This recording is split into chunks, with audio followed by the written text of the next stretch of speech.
처음엔 감사한 마음뿐이었습니다. 매일 약을 다리고 밤새 아이 곁을 지키고 아이가 아프다 하면 자신이 더 아파하는 것처럼 울던 사람. 그 할머니는 분명히 좋은 사람이었습니다. 처음에는요. 그런데 어느 날 밤이었습니다. 새벽 2시를 넘긴 시간, 물을 마시려 거실을 지나던 저는 아이 방 문틈 사이로 희미한 불빛과 아주 낮은 속삭임을 들었습니다. 조심스레 다가가 보니 할머니가 아이 머리맡에 앉아 있었습니다. 손에는 무언가 검은 즙이 묻어 있었고 이마에 손을 얹고선 입술을 떨며 중얼거리고 있었습니다. 이번엔 안 뺏긴다. 이번엔 반드시. 너무나 기괴한 그 모습에 저는 할 말을 잃고 말았습니다. 이야기 시작 전에 좋아요 꾹 눌러주세요. 그리고 어디서 이야기를 듣고 계신지 또는 저희 말년의 지혜 채널에 하고 싶은 말씀이 있으시면 댓글에 적어주세요. 그럼 이야기 시작하겠습니다. 저는 하늘이를 처음 본 순간을 아직도 또렷하게 기억하고 있습니다. 입양기관 상담실 안은 따뜻한 햇살로 가득했고 창밖으로는 초록빛 나뭇잎이 바람에 부드럽게 흔들리고 있었어요. 조용하고 정돈된 그 공간에서 마치 시간이 잠시 멈춘 듯한 기분이 들었습니다. 하늘이는 상담실 구석에 놓인 낮은 책장 앞에 쪼그리고 앉아 있었는데요. 작은 손으로 그림책을 꺼내다가 문득 고개를 들더니 저를 보자마자 두 발로 종종 달려오기 시작했습니다. 엄마. 그 한마디에 저는 숨을 들이켰습니다. 당황할 틈도 없이 아이는 그대로 제 품에 안겨버렸고요. 말로는 설명할 수 없는 전율 같은 게 그 순간 제 몸을 타고 흘렀습니다. 누군가가 그 아이에게 그렇게 부르라고 시킨 게 아닐까 잠깐은 그런 생각도 들었지만 그보다 먼저 마음이 먼저 녹아내렸습니다. 그 따뜻하고 말랑한 무게가 제 품 안에 안긴 순간 7년의 기다림이 한꺼번에 터져 나오는 것 같았어요. 그랬습니다. 저는 아이를 무려 7년이나 기다려왔습니다. 매달 달력을 들여다보며 생리 날짜를 계산했고 조그만 변화에도 희망을 품었다가 결국 화장실 바닥에 주저앉아 울며 좌절했던 시간이었어요. 그 시간 동안 저는 제 몸을 의심하게 되었고 어느 순간부터는 스스로를 미워하기 시작했지요. 병원을 오가며 시술을 반복할수록 제 몸과 마음은 점점 지쳐만 갔고 남편 민준 역시 말은 안 했지만 점점 무너져가는 눈빛을 감추지 못했습니다. 저희의 결혼 생활도 그 즈음부터 말라가기 시작했습니다.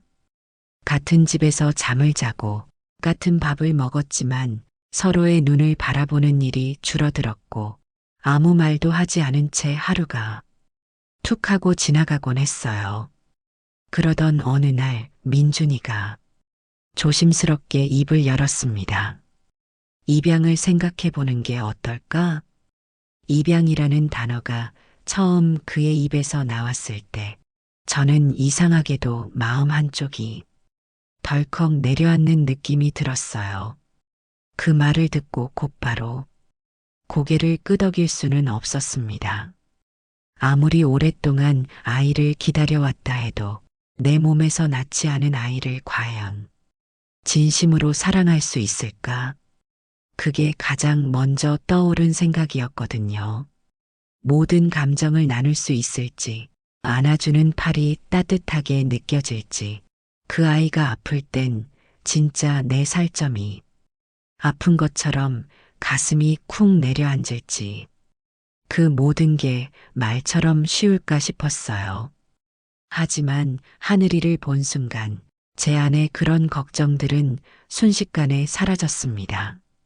아니, 사라졌다고 하기보다 처음부터 틀렸던 생각이었다는 걸 그 아이가 제게 가르쳐 준 셈이었죠. 처음 만난 날 제 품에 안겨 엄마 하고 부르던 하늘이의 목소리는 지금도 잊을 수가 없습니다.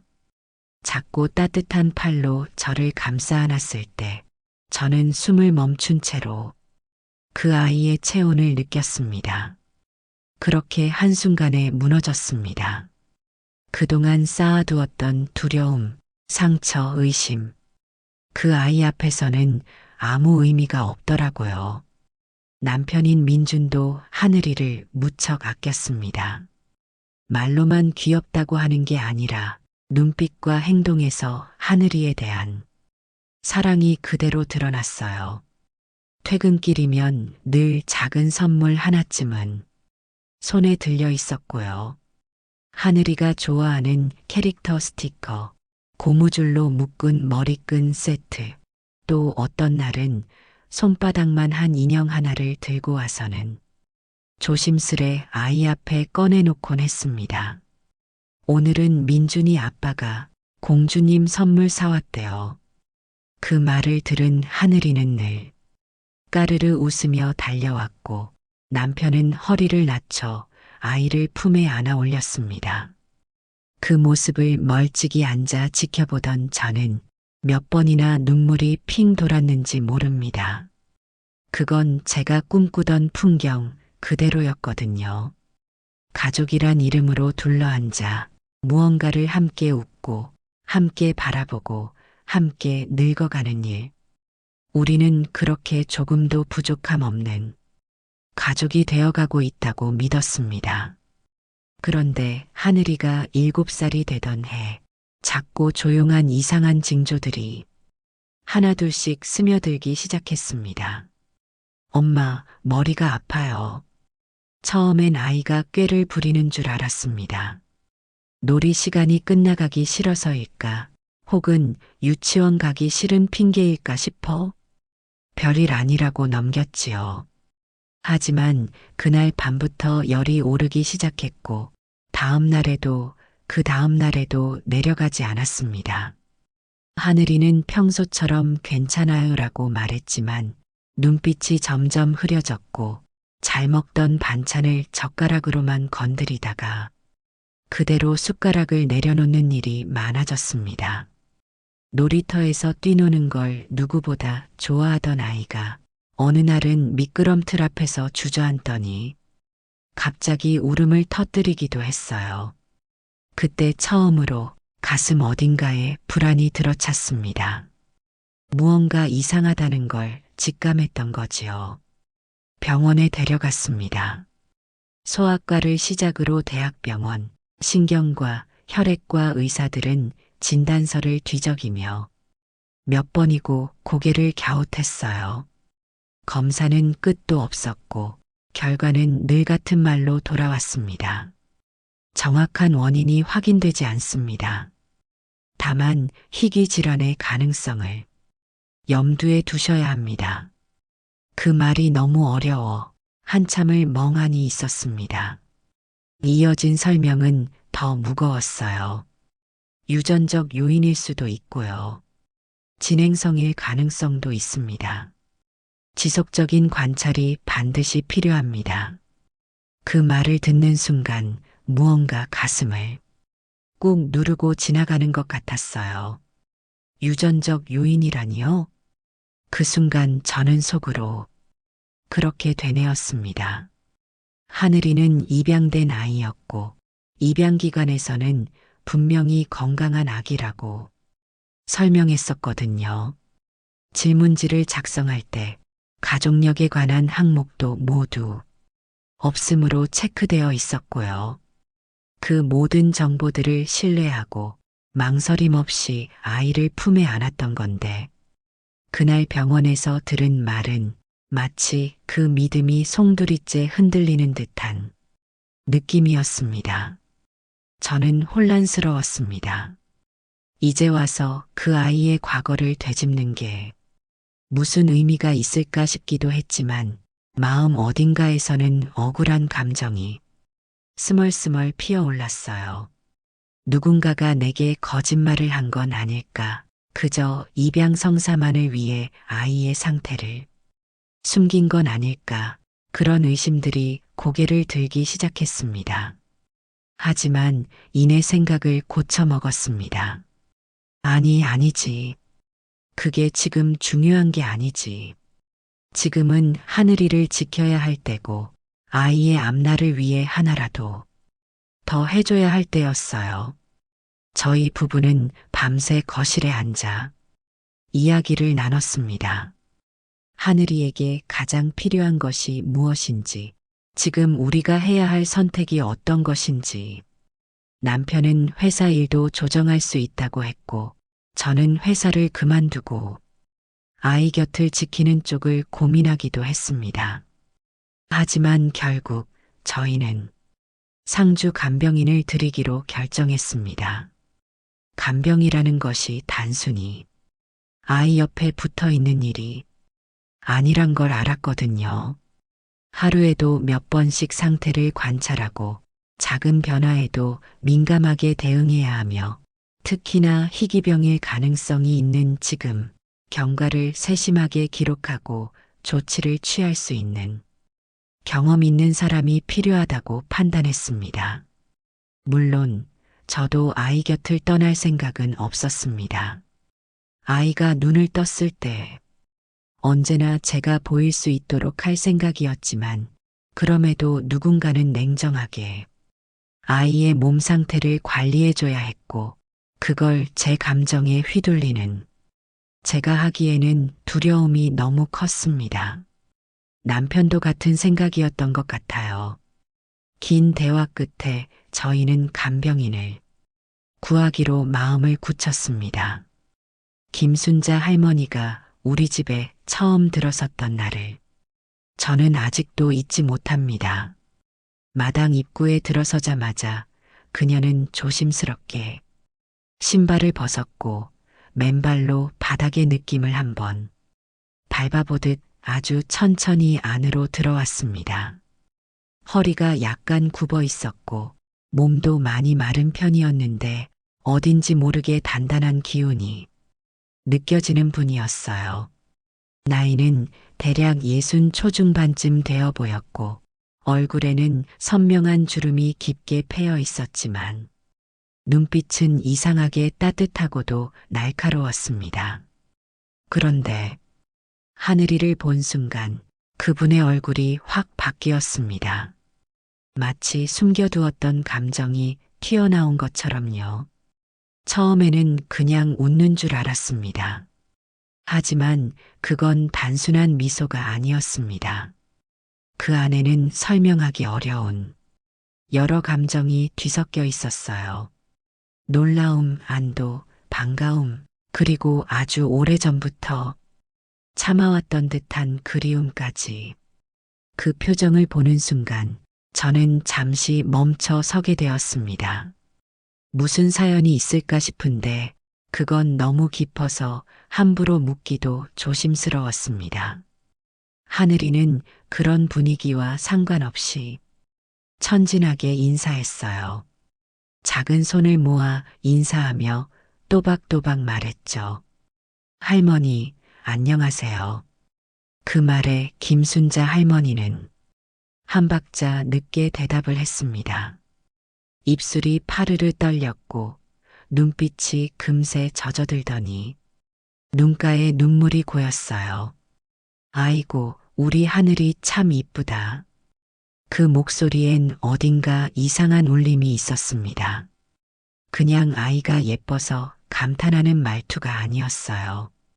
정말 오랜만에 너무도 그리워하던 무언가를 마주한 사람처럼 할머니는 손등으로 눈가를 한번 닦고 하늘이 앞에 쪼그려 앉았습니다.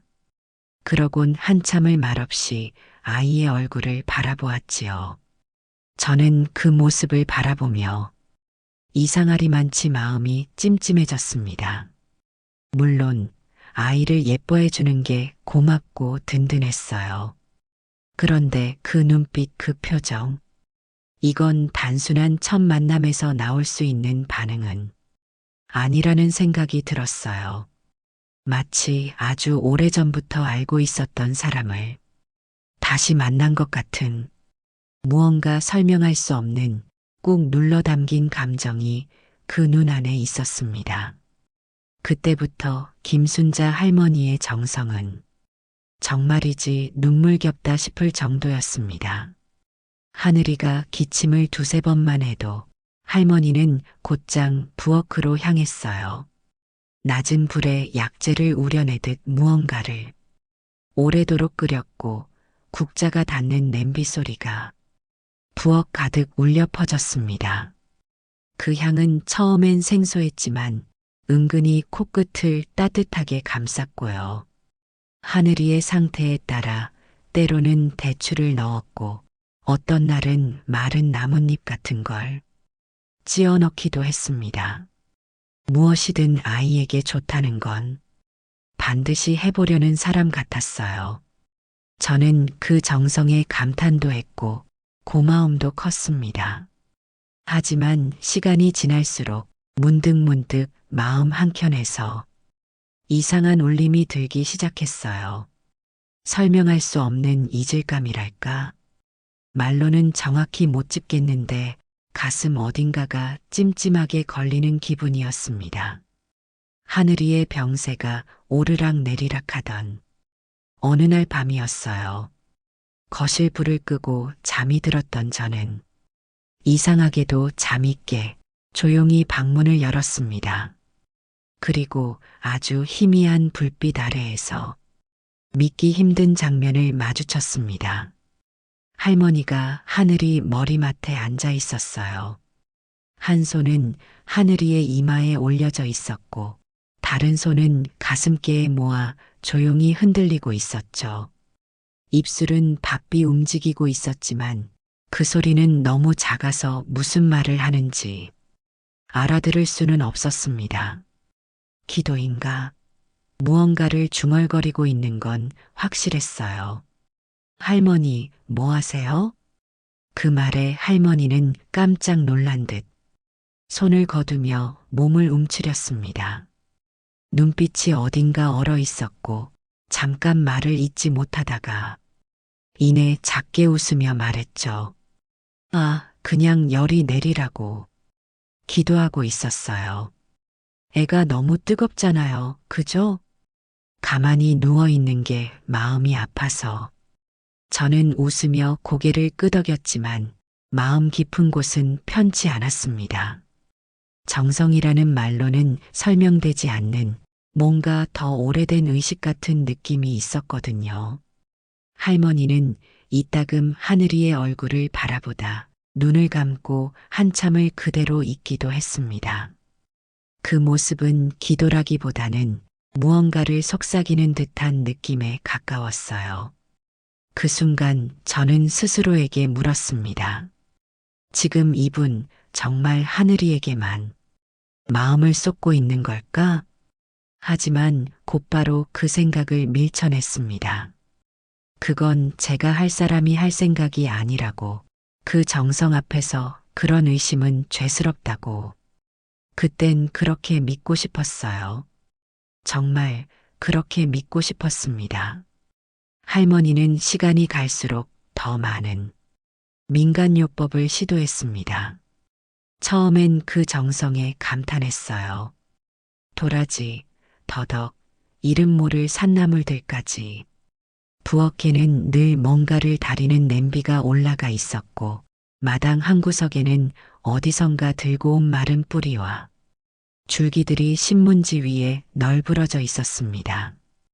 요즘 사람들은 감히 흉내도 못 낼 만큼 손이 많이 가는 방식이었고 저는 속으로 이렇게까지 해주는 사람이 또 있을까 싶어 고마운 마음뿐이었죠.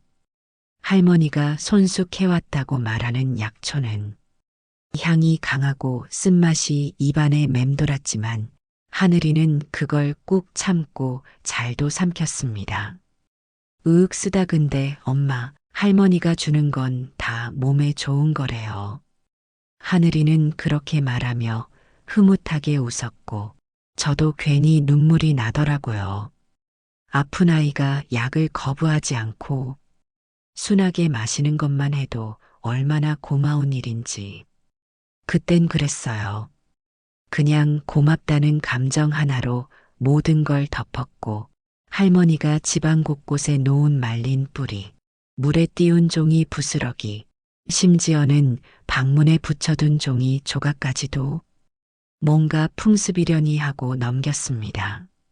그런데 시간이 지날수록 그 정성이라는 게 조금씩 어긋나기 시작했어요. 어느 날은 할머니가 집안을 돌며 창틀마다 잎사귀를 올려놓았고 또 어떤 날은 하늘이 베개 밑에 돌멩이 같은 걸 조심히 숨겨두는 걸 봤습니다. 제가 이건 뭐예요? 하고 묻자 할머니는 잠깐 머뭇거리다가 웃으며 말했어요. 응, 그냥 몸에 좋은 기운을 주는 거야. 산에서 내려오는 기운이 있어. 그 말을 들었을 때 마음속에 뭔가 스르륵 멈추는 기분이 들었습니다. 그날 밤 저는 잠이 오지 않아 자꾸 뒤척였어요. 다음 날 더 충격적인 장면을 보게 됐습니다. 거실에서 소리가 나서 나가보니 할머니가 검은색 즙 같은 걸 작은 병에 따라내고 있었어요.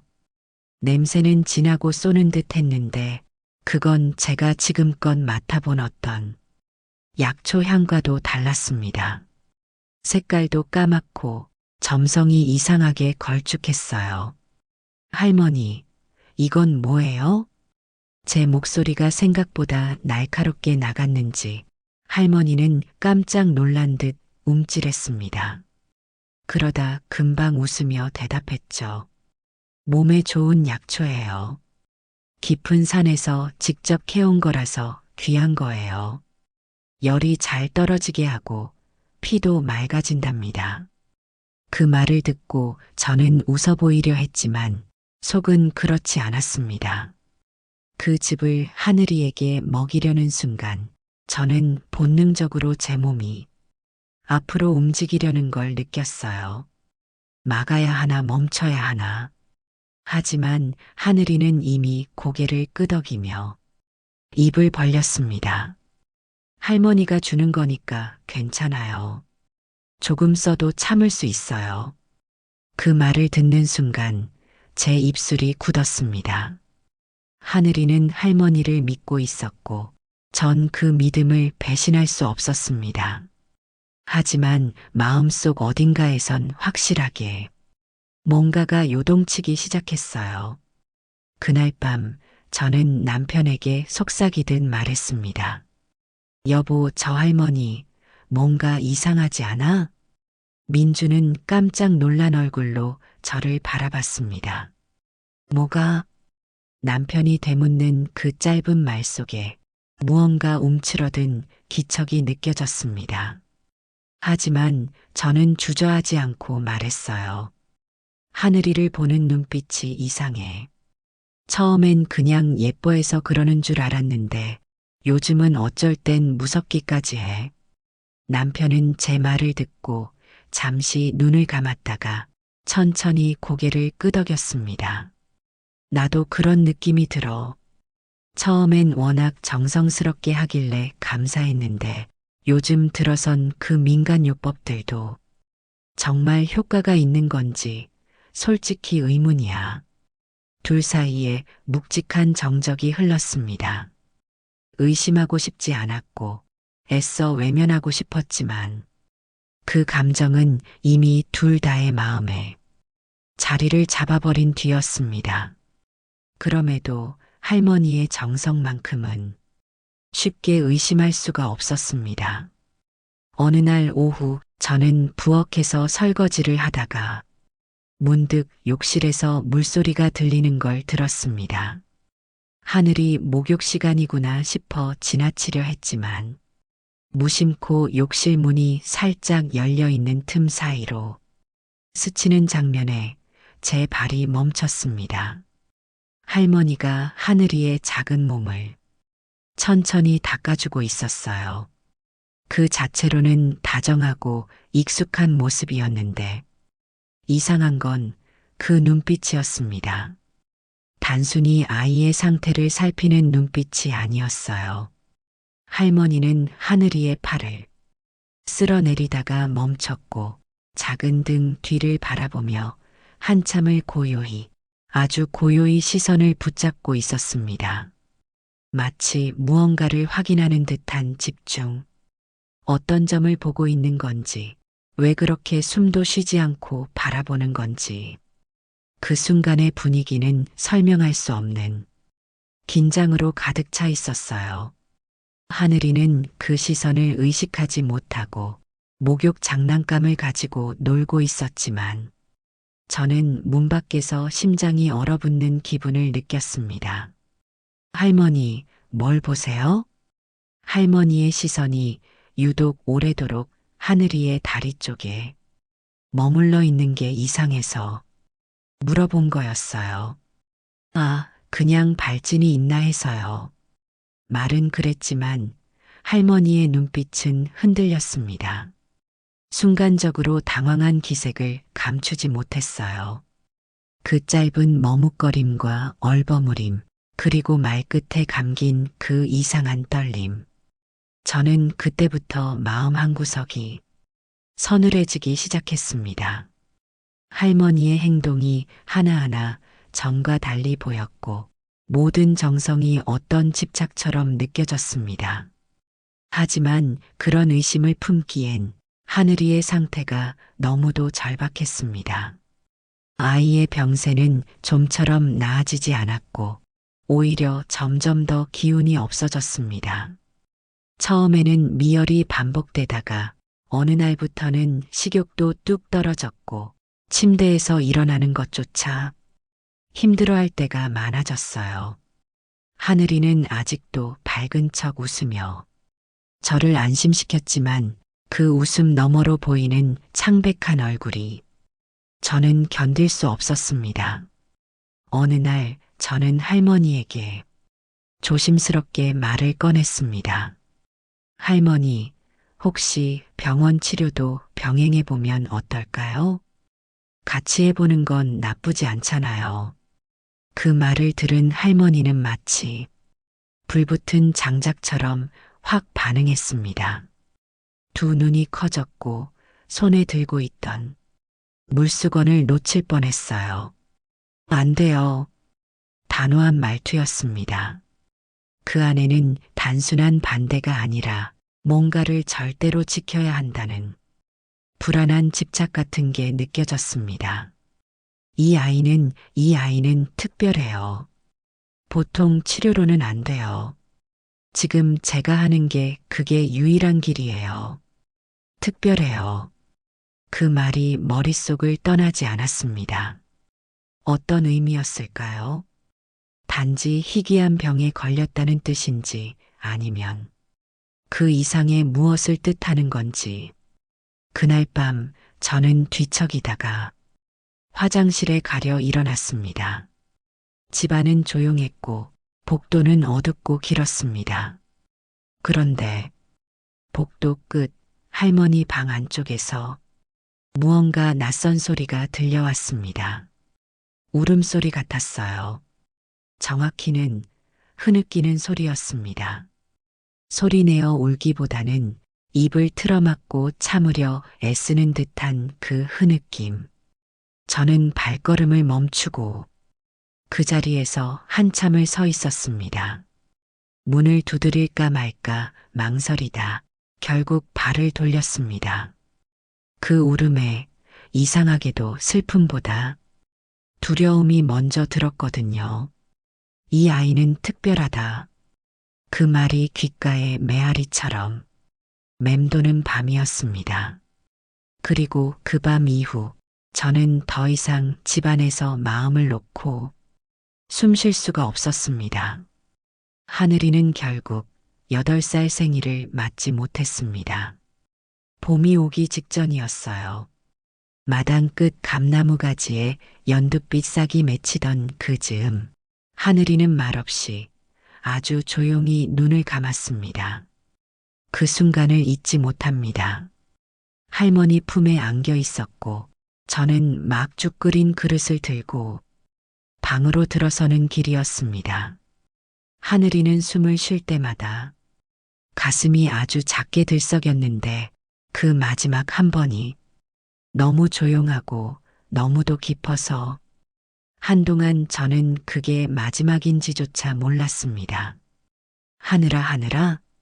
그때 할머니가 아주 낮은 소리로 아이의 이름을 불렀고 그 목소리는 마치 기도가 끝난 순간처럼 텅 비어 있었습니다. 장례는 정말 조용히 치렀습니다. 저희는 하늘이를 위해 좋은 묘자리를 골랐습니다. 사람들이 명당이라고 부르는 곳이었고 아이처럼 따뜻하고 순한 햇살이 오래 머무는 언덕 위였습니다. 남편은 말이 없었고 저는 마음이 갈기갈기 찢어진 채 하늘이의 이름을 새긴 조그마한 묘비 앞에 무릎을 꿇었습니다. 할머니는 장례식 내내 말이 없었습니다. 하늘이를 부르지도 않았고 눈물을 흘리지도 않았습니다. 그저 아이 옆에 앉아 등을 곧게 편 채 정면을 바라보고만 있었어요. 그 모습이 너무 담담해서 오히려 낯설고 무서웠습니다. 그동안 애쓰셨어요. 감사합니다. 그 말은 진심이었지만 말하고 나서 입술이 마르고 가슴이 뻐근해졌습니다. 할머니는 고개를 들지 않았습니다. 말없이 어깨를 움츠린 채 손가락만 조용히 깍지를 끼고 있었어요. 그런데 그 순간 제가 마주하게 된 건 설명할 수 없는 한 장면이었습니다. 할머니가 아주 천천히 고개를 들었을 때 그 눈빛에서 저는 너무나 섬뜩하고 낯선 무언가를 보았습니다. 그것은 슬픔도 후회도 아니었습니다. 오히려 확신에 가까운 표정, 무언가를 확인했고 받아들였고 이제 다음을 준비하고 있다는 그런 얼굴이었습니다. 그 짧은 눈맞춤이 등골을 서늘하게 만들었습니다. 그날 밤 저는 하늘이 꿈을 꿨습니다. 그 아이는 말없이 저를 바라보다 조용히 뒷걸음질 쳤습니다. 그리고 손을 들어 무언가를 가리켰습니다. 검은 땅, 풀 한 폭이 나지 않은 작은 언덕. 거기 무언가가 묻혀 있다는 듯이 눈을 떴을 때 저는 숨이 멎는 줄 알았습니다. 아무리 이불을 덮어도 그날의 그 눈빛이 가슴 속에 깊이 박혀 나오질 않았습니다. 아이를 보내고 나서 열흘쯤 흘렀을 때 시간은 흘렀지만 제 안의 모든 시계는 여전히 그날에 멈춰 있었습니다. 하늘이의 마지막 눈빛, 손끝에서 빠져나가던 따뜻함, 침묵 속에 가라앉던 숨결. 그 모든 것이 머릿속에서 사라지지 않았어요. 그날은 유난히 비가 거세게 쏟아졌습니다. 정신이 아득해질 만큼 세차게 하늘을 찢는 듯한 소리가 창문을 때렸습니다. 저는 소파에 앉아 멍하니 창밖을 바라보다 불쑥 남편에게 말했어요. 여보 하늘이, 저 비 맞고 있는 건 아니겠지? 남편은 말없이 고개를 끄덕였고 우산 2개를 챙겨 우리는 서둘러 산소로 향했습니다. 차창을 두드리는 빗소리는 거칠었고 제 가슴 안에서 울음은 멈추질 않았습니다. 그 아이를 보내고 내가 얼마나 더 울어야 잊을 수 있을까? 시간이 약이라지만 도대체 얼마나 많은 시간을 보내야 그 약이 효과를 낼지 저는 아무것도 자신할 수 없었습니다. 그런데 산소에 도착하자 이상한 광경이 저희를 맞이했습니다. 하늘이 묘의 봉분 한쪽이 마치 거센 손으로 밀어낸 것처럼 쓸려 내려가 있었어요. 풀은 젖어 쓰러졌고 흙은 질척하게 패여 있었으며 봉부는 제대로 형태를 유지하지 못한 채 한쪽이 벌어진 상태였습니다. 아무리 비가 많이 와도 이렇게 무너질 수는 없는데 이건 좀 이상해. 남편이 작게 중얼였고 저는 그 말에 더 가까이 다가갔습니다.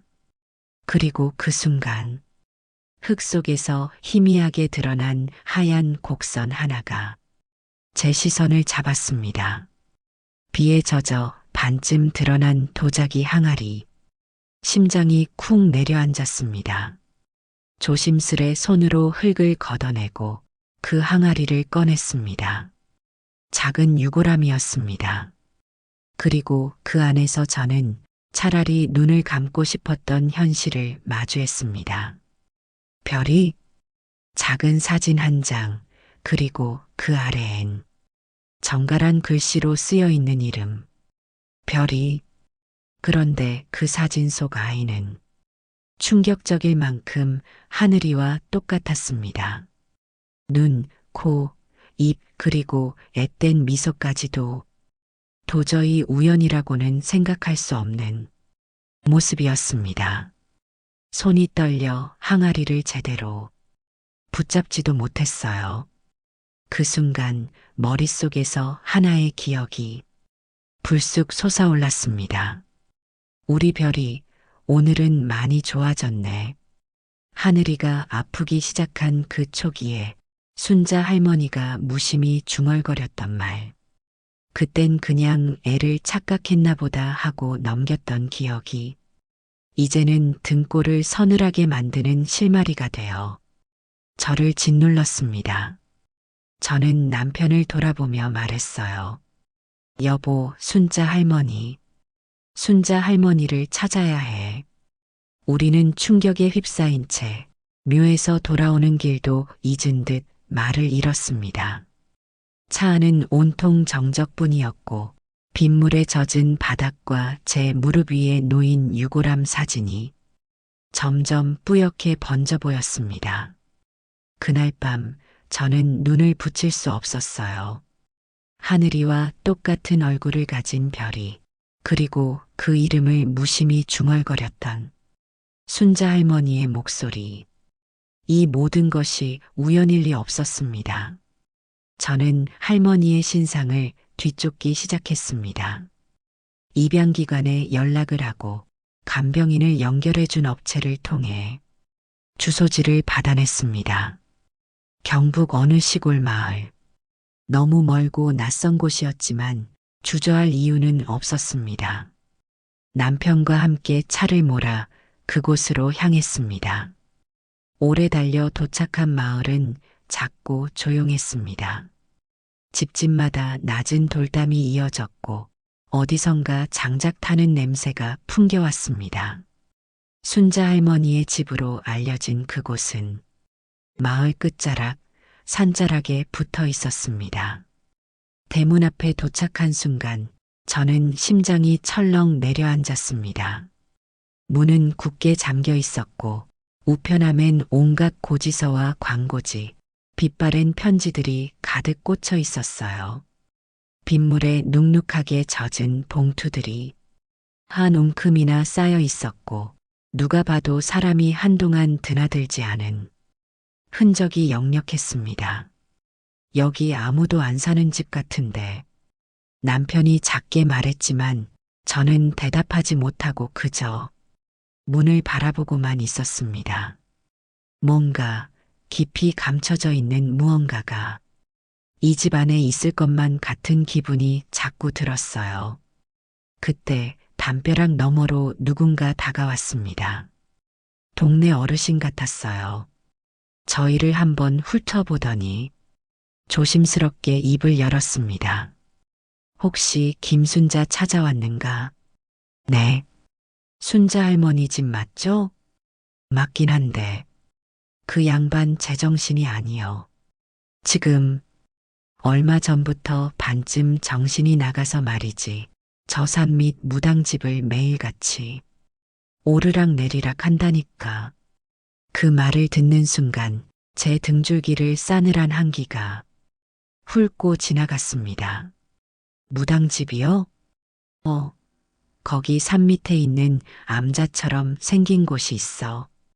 거기 아주 오래된 무당 하나 있는데 김순자는 날마다 거기 찾아가서 뭐라 중얼거리고 울고 웃고 미친 사람처럼 그런다대. 저는 남편과 눈을 마주쳤습니다.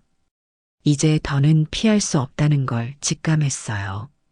묘에서 드러난 유골함, 그 안의 별이, 그리고 김순자의 비정상적인 돌봄. 모든 진실은 바로 그 산 아래, 무당집 안에 있을 것만 같았습니다. 우리는 가파른 산길을 따라 숨을 몰아쉬며 올라갔습니다. 비가 그친 뒤였지만 흘길은 질척였고 나뭇가지마다 물방울이 매달려 있었습니다. 무언가에 이끌리듯 무섭다는 감정조차 잊은 채 앞만 보고 걸었습니다.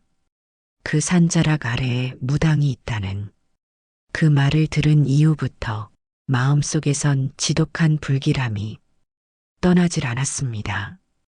그리고 마침내 도착한 허름한 기와 지붕 아래의 집.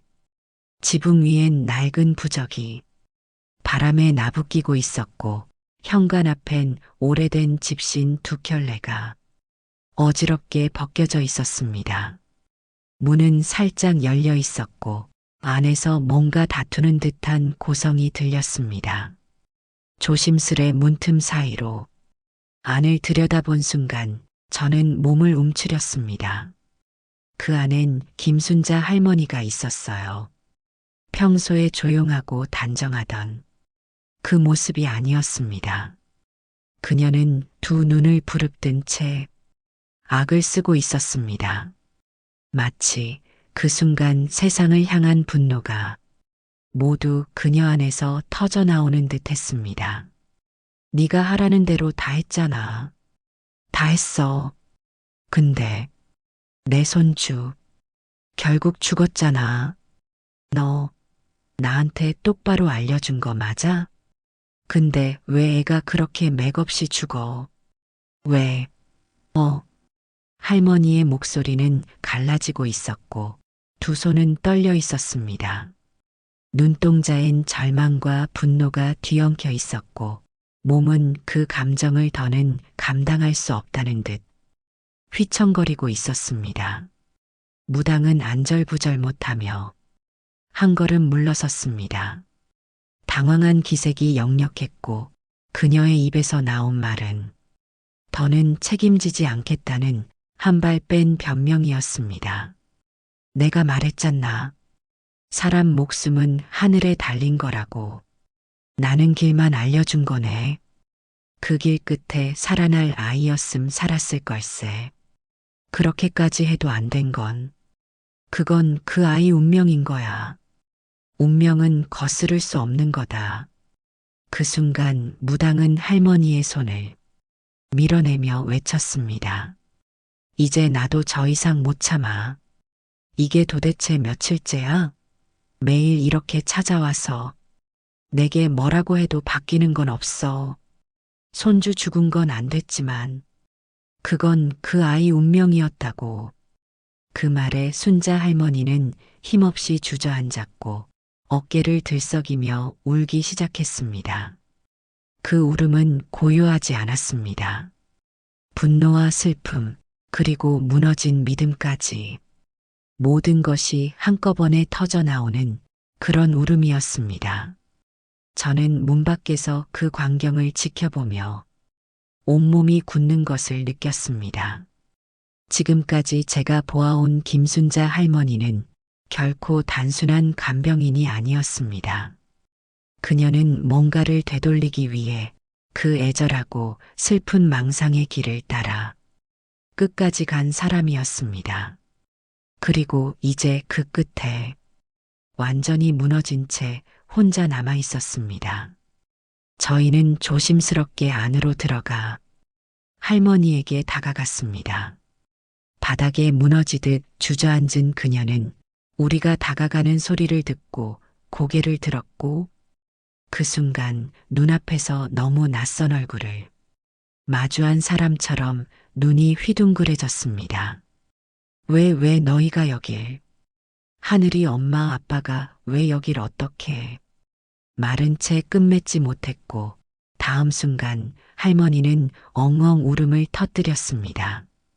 그 울음은 아까 무당 앞에서의 분노와는 또 달랐습니다. 숨을 제대로 쉬지도 못할 만큼 꺾어 끊기는 울음이었고 마치 모든 게 드러난 순간 더는 아무것도 숨길 수 없다는 체념이 뒤섞인 울음이었습니다. 무당은 불편한 기색을 감추지 않은 채 험하게 말했습니다. 이제 그만 데리고 나가세요. 나도 이 이상은 못 감당하겠어요. 이제 다 끝난 거예요. 데리고 나가요, 어서. 그 말에 저희는 더 지체할 수 없었습니다. 남편이 조심스럽게 할머니의 팔을 붙잡았고 저는 할머니의 등을 받쳐 부축했습니다. 그녀의 몸은 무겁다기보다 축 처져 있었고 가벼운 숨결과 함께 흐느낌만이 계속해서 어깨를 흔들고 있었습니다. 그렇게 우리는 무거운 침묵 속에 산을 내려와 할머니의 집으로 향했습니다. 처음 우리가 찾았던 우편물이 쌓여 있던 그 집. 할머니는 비틀거리며 현관문을 열었고 묘하게 눅눅한 냄새와 함께 차가운 공기가 스며 나왔습니다. 그곳은 마치 시간이 멈춘 듯한 공간이었습니다. 거실벽, 안방문, 식탁 위, 낡은 책장 틈마다 사진들이 붙어 있었습니다. 그중 가장 많은 건 한 여인의 얼굴이었어요. 또렷한 눈매에 묘하게 하늘이를 닮은 듯한 표정을 가진 젊은 여성, 할머니의 딸, 별이의 어머니였던 사람이겠지요. 그 앞에서 할머니는 무릎을 꿇고 깊이 고개를 숙였습니다. 그리고 마침내 입을 열었습니다. 내가 다 말할게. 이제는 말해야 할 것 같아. 할머니는 힘없이 말을 이었습니다. 별이는 제 손녀였어. 할머니의 목소리는 깊게 떨리고 있었습니다. 그녀의 입술은 흠칫흠칫 움직였고 눈동자는 과거의 어딘가를 헤매는 듯 멍해 보였습니다. 3년 전에 죽었어요. 하늘이랑 똑같은 병으로. 똑같은 병. 제가 무의식 중에 되물었습니다. 할머니는 천천히 고개를 끄덕였습니다. 쌍둥이였거든요. 하늘이랑 별이. 딸이 내 딸이. 그 애가 혼자서 아이 둘을 품고 아무도 없이 세상에 기대지도 못한 채 그렇게 두 아이를 낳았는데 그만 아이를 낳다가 숨이 멎어버렸어요. 내 품에서 말 한마디 못 남기고 그렇게 떠나버렸어요. 그 말에 저는 온몸이 굳는 걸 느꼈습니다. 그간의 의문들이 마치 줄지어선 퍼즐 조각처럼 하나씩 맞춰지기 시작했어요.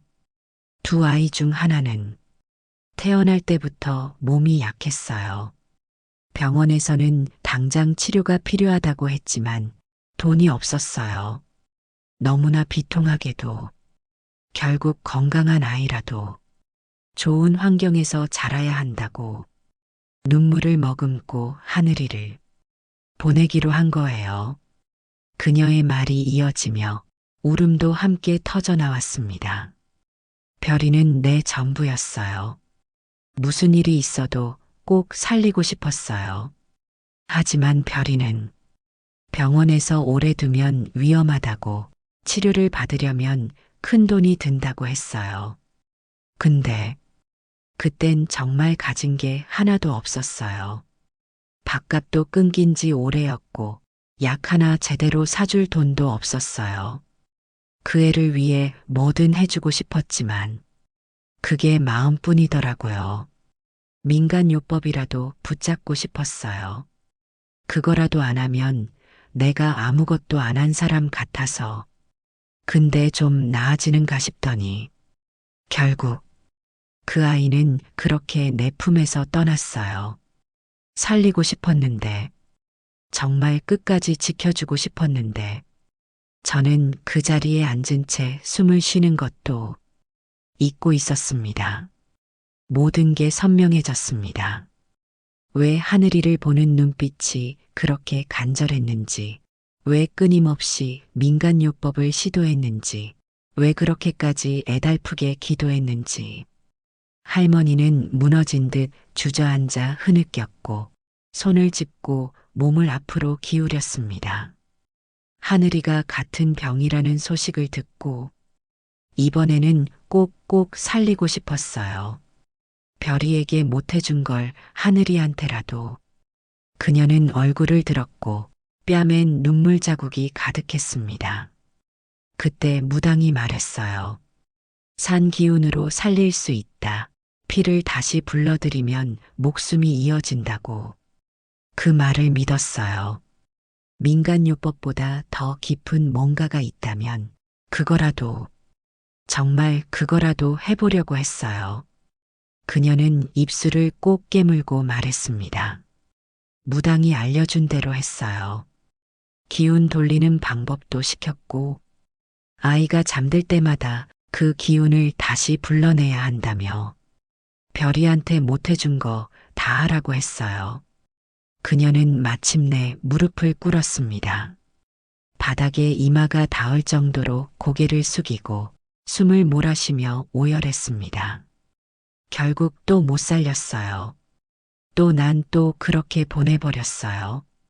또 그 오열은 단지 자식을 잃은 고통만이 아니었습니다. 자신의 죄를 두 번째로 되풀이해버린 인간의 절망이었습니다. 그리고 그 절망은 자신이 믿었던 마지막 희망마저 무너졌을 때의 표정으로 눈앞에 고스란히 서 있었어요. 저는 말을 잃었습니다. 분노도 연민도 위로도. 그 순간 할머니 앞에서는 어떤 얼굴도 입을 열 수 없었습니다. 할머니는 오열 속에서도 끝내 말을 이었습니다. 그 목소리는 이제 체념과 슬픔을 넘어선 깊은 죄의식에 젖어 있었습니다. 너무나 원통하고 비통했어요. 우리 별이 그 아이가 그렇게 혼자 외롭게 갔다는 게, 그걸 생각하면 아직도 가슴이 찢어져요. 그녀는 두 손을 가슴에 얹고 마치 그 안에서 무언가를 끄집어내듯 말했습니다. 그래서 하늘이 옆에 묻고 싶었어요. 둘은 원래 한 몸이었잖아요. 태어날 때부터 함께였고, 그래서 죽고 나서만큼은 다시 함께 있게 해주고 싶었어요. 그렇게라도 행복하라고, 그렇게라도 다시는 아프지 말라고. 할머니는 다시금 눈물을 훔쳤습니다. 그 눈빛은 망설임 없는 진심이었고, 자식을 잃고 손주마저 떠나보낸 한 노인의 마지막 바람이었습니다. 그래야 나 죽고 나면 내 딸 내 별이 엄마 얼굴을 볼 수 있을 것 같았어요. 그 애가 나를 아직 용서하지 못했을지도 모르지만 내가 그 애 앞에서 그래도 내가 끝내 한 아이만은 지켰다고 말해주고 싶었어요. 그녀는 고개를 푹 숙였고 입술을 떨며 말했습니다. 미안해요. 속이려고 속인 게 아니었어요.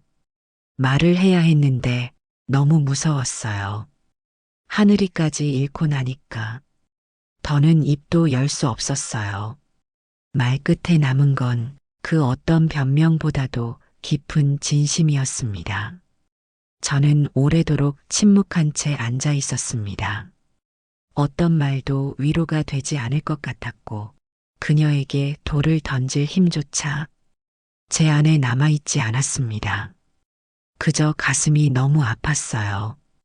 이 모든 일이 누군가의 악의 때문이 아니라 한 사람이 사랑이라는 이유로 무너져버린 마음으로 저지른 끝없는 후회와 그릇된 믿음 속에서 시작된 비극이라는 걸 이제야 온몸으로 실감할 수 있었습니다. 저는 그날 조용히 할머니의 손을 잡았습니다. 그 손은 작고 마르고 세월의 무게를 고스란히 품고 있었지만 아직도 따뜻했습니다. 하늘이도 별이도 모두 할머니가 정말 사랑했어요. 그리고 저희도 사랑했어요. 그걸로 충분해요. 제 말에 할머니는 고개를 숙였습니다. 저는 계속해서 천천히 하지만 단단하게 말을 이었습니다. 그리고 최선을 다하셨어요. 그게 민간요법이든 무속인의 말이든 결과가 어땠든 간에 아이를 살리기 위한 진심만큼은 진짜였다고 생각해요. 저도 그 마음 알아요. 정말 알아요. 그 말을 듣고 할머니는 그동안 참아왔던 마지막 울음을 터뜨렸습니다. 그 울음은 조금 다르게 들렸습니다. 고통이 아니라 처음으로 용서받는 사람의 울음처럼 느껴졌습니다. 그날 밤 저희는 함께 작은 제사를 지냈습니다. 하늘이와 별이 두 아이를 위한 촛불을 밝히고 작은 밥상을 차렸습니다. 세 사람의 손이 촛불 앞에 모였습니다. 기도처럼 손을 모았고 마음으로 아이들에게 말했습니다. 거기선 아프지 말고 둘이 함께 있어. 이젠 혼자가 아니니까. 시간은 그날 이후 아주 조금씩 따뜻해지기 시작했습니다. 그 후로 저희는 할머니 댁에 자주 찾아뵈었어요. 시계를 고치듯 마음을 고치며 밥을 같이 먹고 창밖 풍경을 함께 보며 서로의 안부를 챙겼습니다. 저에게 부모란 너무 일찍 떠나버린 존재였는데 할머니는 어느 순간부터 그 빈자리를 메워주는 제게는 둘도 없는 엄마 같은 사람이 되어주셨습니다. 우리는 더 이상 남이 아니었습니다. 피로 이어지진 않았지만 하늘이가 우리에게 남겨준 건 사랑 하나만이 아니었습니다. 그 아이는 우리를 진짜 가족으로 만들어 주었고 피보다 깊은 인연이라는 게 있다는 걸 처음으로 믿게 해 주었어요. 그리고 믿기 어려운 기적이 찾아왔습니다. 하늘이가 떠난 지 꼭 1년째 되던 그 봄, 그날도 별 기대 없이 병원에 들렀을 뿐이었어요. 그동안 시험관 시술도 여러 차례 받았지만 번번이 실패했고 결국은 포기한 지 오래였거든요. 이제는 마음을 접자 그런 생각으로 겨우 버티던 시기였어요. 그런데 의사 선생님의 말이 조심스럽게 들려왔습니다. 임신입니다. 그리고 아기 집이 2개입니다. 그 말을 듣는 순간 심장이 쿵 하고 멎는 것 같았습니다. 귀가 멍해지고 숨을 들이쉬는 것도 잊은 채 한참을 앉아 있었어요. 그렇게 오랜 시간 애타게 원해도 오지 않던 아이가 아무런 약도 시술도 없이 자연스럽게 찾아왔다는 사실이 믿기지 않았습니다. 세상이 조용해지고 뱃속 어딘가에서 아주 작고 따뜻한 생명이 나직하게 안녕하고 인사하는 것만 같았어요. 하늘이와 별이의 그 기적 같은 인연이 다시 제 안에서 시작되고 있다는 사실에 몸이 떨리고 숨조차 가빠졌습니다. 그 소식을 할머니에게 전하자 그분은 말없이 저를 안고 울었습니다. 남편도 저도 할머니도 셋이 부둥켜 안고 한참을 울었습니다. 그 울음은 슬픔이 아니라 기적 앞에서 무너진 벅참이었습니다. 그렇게 우리 삶은 다시 시작되었습니다. 저는 지금도 가끔 생각합니다. 운명이란 참 묘한 것이라고 하늘이를 통해 저는 모성을 처음 배웠습니다. 할머니를 통해 저는 혈연이 아닌 가족의 따뜻함을 알게 되었습니다. 그리고 별이를 통해 사랑이란 지켜주지 못한 사람에 대한 미안함까지도 품어야 한다는 걸 깨달았습니다. 우리는 모두 보이지 않는 실로 연결되어 있는 것 같아요. 피로 맺어졌든 마음으로 묶였든 그 실은 분명 존재합니다. 혈연이라는 실, 사랑이라는 실, 그리고 운명이라는 실로 지금 제 곁에는 세 번째 봄을 맞은 두 아이가 뛰어다니고 있습니다. 로이, 로아. 그 이름에는 하늘과 별의 흔적이 조용히 스며 있습니다. 이 아이들과 이제는 진짜 가족이 된 우리 모두가 영원히 함께 웃으며 살기를 바라고 있습니다.